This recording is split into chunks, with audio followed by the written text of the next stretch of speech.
Olwaleero ekitongole ki Nation Media Group kibitaddemu engatto ne kyolekera mu Bukama bwa Bunyolo okutemera wamu empenda butya ebyenjigiriza mu kitundu kino bwe bisobola okutumbulwa. Nga kikulembeddwamu Johnson Omolo akulira NTV ne Spark TV baliko endagaano gye bataddeko omukono n'Obukama ng'ekisimbiddwako omulaka lupapula olukwata ku by'okusoma n'ebisomesebwa olugenda okutandika okufulumira mu lupapula lwa Monitor buli Lwakusatu olwa buli wiiki. Okusinziira ku Omolo, olupapula luno lugendereddemu kuyamba abayizi okugguka mu by'okusoma mu masomero gaabwe ag'enjawulo.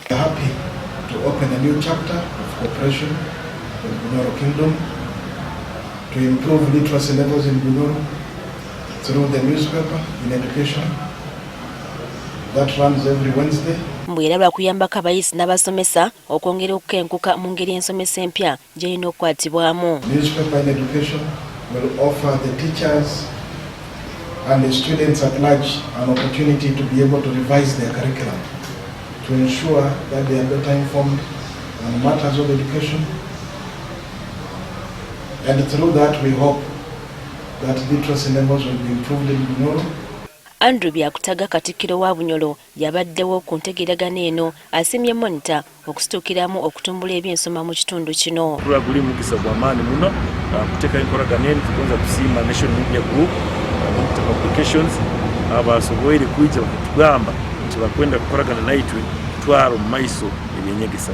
Ategeezezza ng'ekitundu kyabwe bwe kibadde kikyalimedde mabega mu byenjigiriza olw'ebyafaayo tisinga enteekateeka eno egenda mu maaso oba oliawo balifuna n'ettendekero erya waggulu kiyite yunivasite. Okukimanya ebyenyegesa byaitu mu kibuga kino n'Obukama bwaitu bwa Bunyoro Kitara bikyali hansi nabekyo tukutunga mukisa gwona omuntu wena kutweteeranizaho kujja kukola hamu naitwe kuba ntutwaire ebyenyegesa mu maiso.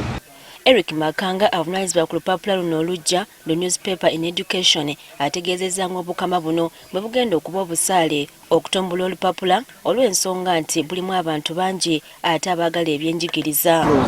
Lupapula ne Bunyoro kujja kusobola okutuuka ku masomero agasinga n'ebitundu ebyo kyekyo lwaki tuli wano era tumanyi nguno Bunyoro ngeri bweyina gundi ennene region ennene wano esobola okuyamba okutuuka ku masomero ago ate n'okuleeta abasponsa abalala. Ono asabye abantu abalala okubeegattako mu nteekateeka eno etandise okutumbula ebyenjigiriza mu ggwanga.